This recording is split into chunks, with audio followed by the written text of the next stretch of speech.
नमस्कार, मैं अशोक कुमार। आज आपके अपने YouTube चैनल सिस्टम का सच के माध्यम से गांव में होने वाले अधिकांश झगड़ों की जड़ ज़मीनी विवाद होते हैं। उस ज़मीनी विवाद को अधिकांश लोग ना समझ पाने की वजह से करते हैं। बहुत से लोगों को ये पता नहीं होता है कि ज़मीन का मेज़रमेंट क्या है, यानी क्षेत्रफल क्या है, खतौनी में उनका ज़मीन का रकबा क्या है और नक्शे में उनका रकबा क्या है।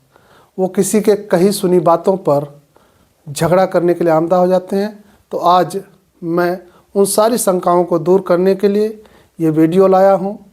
इसमें आप आगे समझ सकते हैं कि ज़मीन की मापी कैसे की जाती है। तो आइए देखते हैं। जैसा कि वीडियो में हमने आपको जरीब का चित्र दिखाया था, एक जरीब बराबर 100 कड़ी होती है और एक जरीब बराबर 20 मीटर और एक जरीब बराबर 10 लट्ठा, एक लट्ठा बराबर 10 कड़ी अर्थात 2 मीटर होती है और एक कड़ी बराबर 20 सेंटीमीटर होती है। और ये कड़ियों को 10 छल्लों के बाद एक तीर की आकृति का 10 या 90 पर दिखाई देगा और 20 या 80 पर 2 तीर होंगे, 30 या 70 पर 3 तीर, 40 पर या 60 पर 4 तीर और जब 50 कड़ी होगा तो वहाँ पे एक गोल छल्ला होता है 5 तीर का।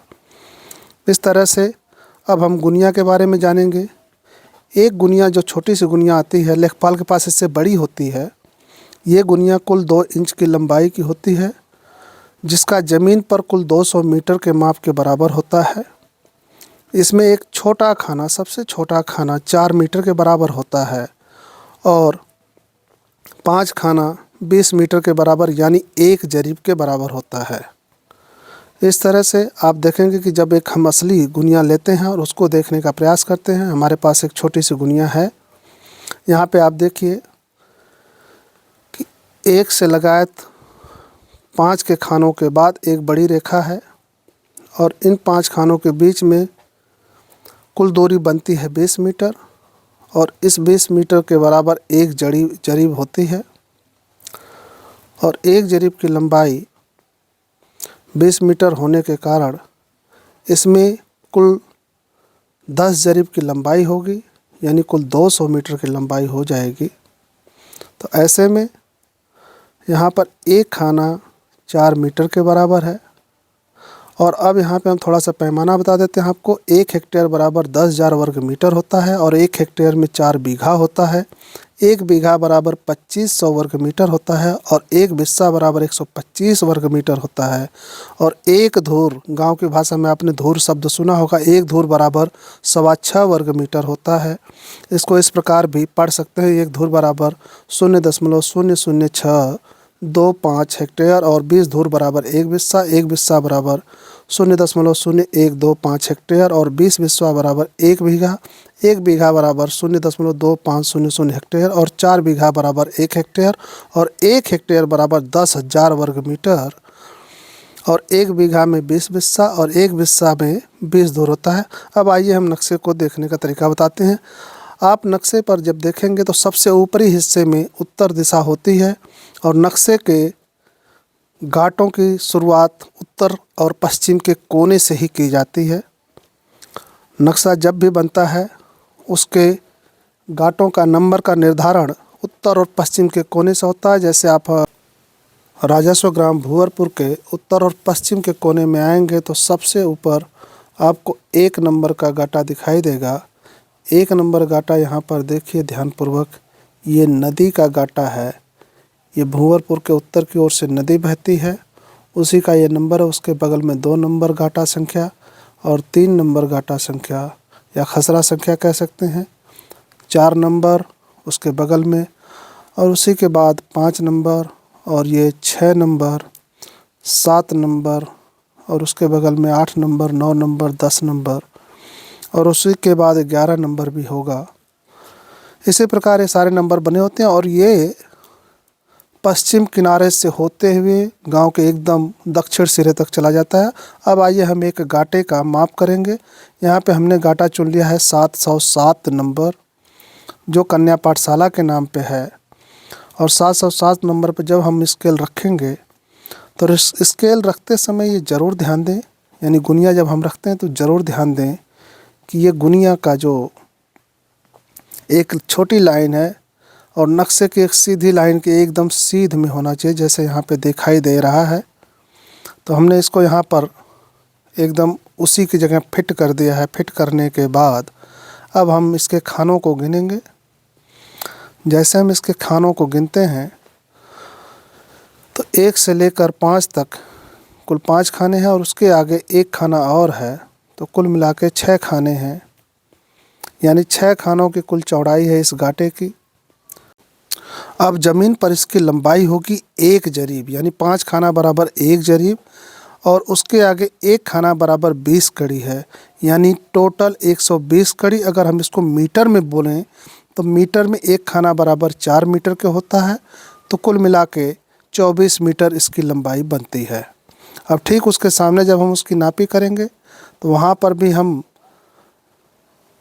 गुनिया को रखते समय ये ज़रूर ध्यान देंगे कि ये गुनिया एकदम लाइन के सीध में हो और उसके ठीक सामने ये रेखा मिले।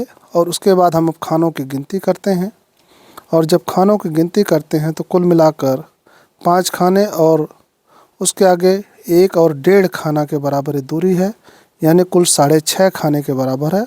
और 6.5 खाने अगर नक्शे पर है तो उसकी ज़मीन पर कुल दूरी हो जाएगी 130 कड़ी, यानी एक खाना बराबर 20 कड़ी होता है।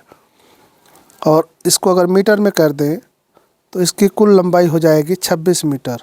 अब ये सामने 26 मीटर और उसके सामने की भुजा थी 24 मीटर, दोनों को हम जोड़ देंगे तो कुल योग हो जाएगा 50।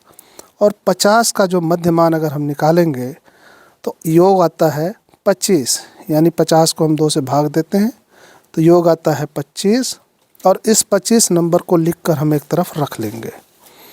और उसके बाद हम दूसरी तरफ की लंबाई को नापेंगे और यहाँ पर हम फिर से गुनिया को रख रहे हैं। उसको हमेशा ध्यान दें कि लाइन एकदम लाइन के साथ मिलती हुई हो। तो जैसे हम यहाँ पे रखते हैं, अब यहाँ पे खानों की गिनती करते हैं तो कुल 5 खाने के बाद 4 खाना और होता है, कुल मिलाकर 9 खाने हैं। तो 9 खाने में कुल 180 कड़ी बनता है। अगर हम मीटर की बात करें तो 9 गुणे 4 मीटर बराबर 36 मीटर की ये लंबाई होनी चाहिए ज़मीन पर।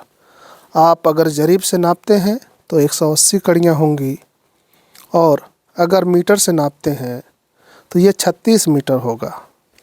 उसी प्रकार अब ठीक उसके सामने आप दूसरी भुजा की लंबाई ज्ञात करेंगे।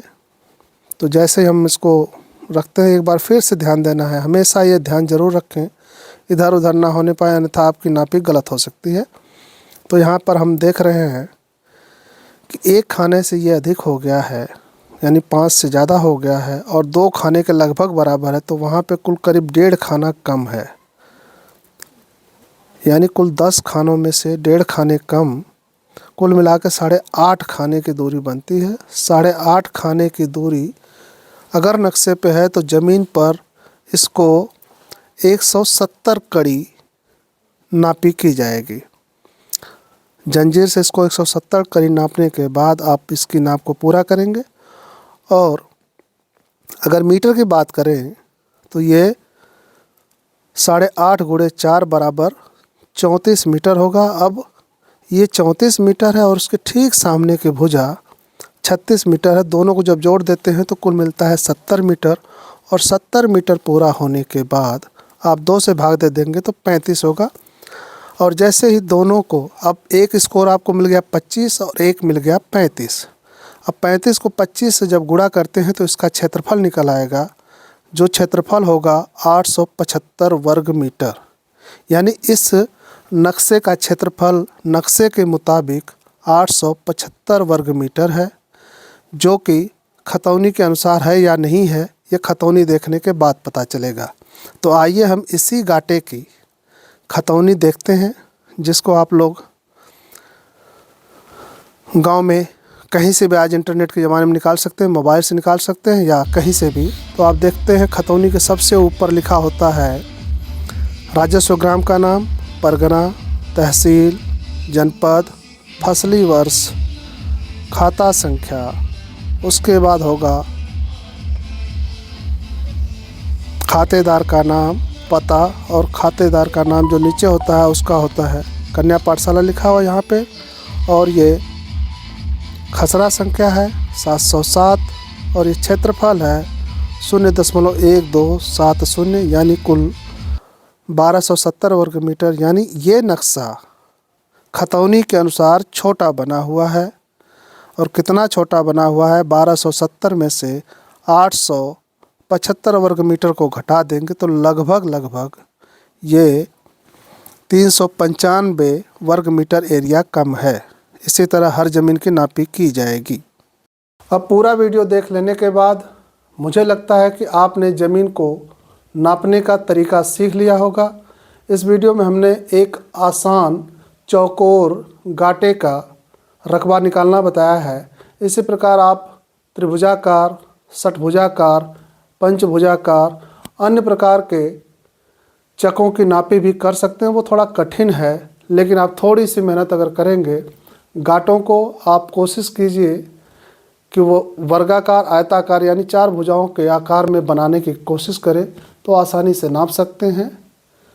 फिर भी आज के वीडियो से आपने इतना तो ज़रूर सीख लिया होगा कि नक्शे पर गुनिया की लंबाई और ज़मीन पर जरीब से उसको कैसे नापना है। अगर ये नापी गलत हो रही हो तो आप लेखपाल को रोकने का पूरा हक रखते हैं। और लेखपाल पैसा लेकर अगर किसी की आंखों में धूल झोंक रहा हो तो उसे भी आप अच्छी तरह समझ सकते हैं।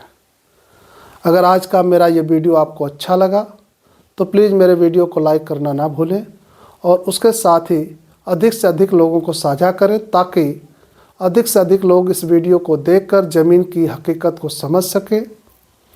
और जो लोग मेरे इस चैनल पर नया हैं, कृपया मेरे इस चैनल को सब्सक्राइब कर दें और बेल आइकन की घंटी को दबाना ना भूलें ताकि मेरे वीडियो का नोटिफिकेशन उनको मिल सके। आज के लिए बस इतना ही। जय हिंद, जय भारत, वंदे मातरम।